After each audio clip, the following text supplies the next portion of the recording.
Hello students, today we will continue teeth. Please focus on the board. Have two sets of teeth in their lifetime. जो human beings होते हैं उनकी life time में teeth के जो दो sets होते हैं.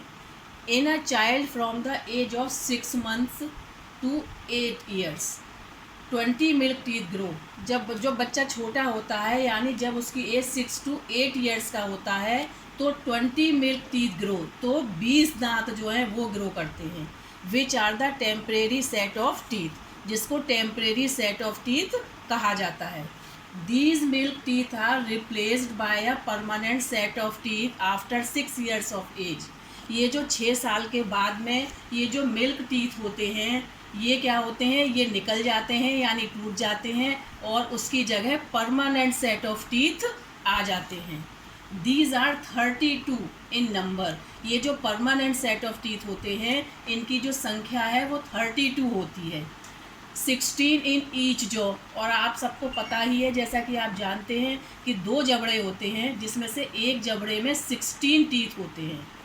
Difference between milk and permanent teeth read from page number 18. Page number 18 पर आपके मिल्क एंड परमानेंट टीथ में डिफरेंसेस दिए गए हैं. प्लीज़ स्टूडेंट उनको थोड़ा अच्छी तरह से रीड कर लीजिएगा. The outer part of the tooth is called enamel and the hardest substances found in our body. जो टूथ यानी कि जो दांत होता है उसका जो आउटर पार्ट होता है उसको इनेमिल कहा जाता है, जो कि हमारी बॉडी के अंदर एक हार्डेस्ट सब्सटेंस होता है. The visible part of tooth is present above the gums is called the crown. ये जो विजिबल पार्ट ऑफ टूथ होता है यानी कि टूथ का जो पार्ट हमें दिखाई देता है उसको गम्स कहते हैं. Gums sorry the visible part of tooth is present above the gums is called the crown. ये जो गम्स यानी मसूड़े जो होते हैं उसके ऊपर आपको एक विजिबल पार्ट ऑफ टूथ यानी जो दांत का जो पार्ट दिखाई देता है उसको क्राउन कहते हैं. For tearing, cutting and chewing food there are 4 types of teeth in each jaw. Tearing यानी फाड़ना, कटिंग यानी काटना, च्यूइंग मतलब चबाना. तो इसके लिए यहाँ पर 4 प्रकार के दांत हैं. जैसे कि फर्स्ट इज़ 4 इंसीजर.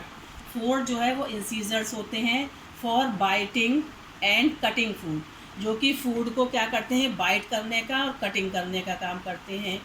2 कैनाइंस होते हैं फॉर टीयरिंग फूड, जो कि फूड को टीयर करने का काम करते हैं.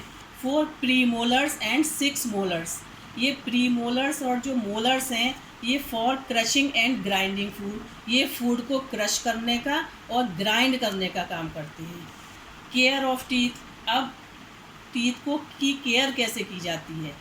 Care of teeth is important as when we eat food some particles remain stuck in between our teeth and if not removed it form dental plaque. हमारे दांतों की जो केयर है, हमारे दांतों की केयर बहुत इम्पॉर्टेंट है. ये सब आप अच्छी तरह जानते हैं. जैसे कि जब हम खाना खाते हैं तो उसके बाद में क्या होता है, कुछ पार्टिकल्स, फूड पार्टिकल्स जो है वो हमारे दांतों के बीच में फंस जाते हैं एंड इफ़ नॉट रिमूव, और उससे बाहर नहीं निकल पाते हैं और उस किस फॉर्म में चेंज हो जाते हैं, डेंटल प्लेग जैसे कि पायरिया, इसमें चेंज हो जाते हैं यानी कि एक डिजीज़ का रूप ले लेते हैं. Which consist thousands of bacteria which convert sugar into acids. जो कि थाउजेंड्स ऑफ बैक्टीरिया यानी कि जब डेंटल प्लेग हो जाता है जिसकी वजह से थाउजेंड्स ऑफ बैक्टीरिया क्या होते हैं, पनप जाते हैं, उसके अंदर पैदा हो जाते हैं, जो कि शुगर को एसिड में कन्वर्ट कर देते हैं. This acid attacks the enamel of the tooth which may further results into the formation of cavities और holes in the tooth. Cavities and holes in the tooth. इसकी वजह से क्या होता है, जब शुगर को वो एसिड में कन्वर्ट कर देते हैं तो ये जो एसिड होता है ये इनेमिल ऑफ टूथ पर जो है अटैक करता है. विच में further result into the formation of cavity. इसका रिज़ल्ट ये होता है कि जो हमारे दांत हैं उसमें कैविटी या होल्स हो जाते हैं.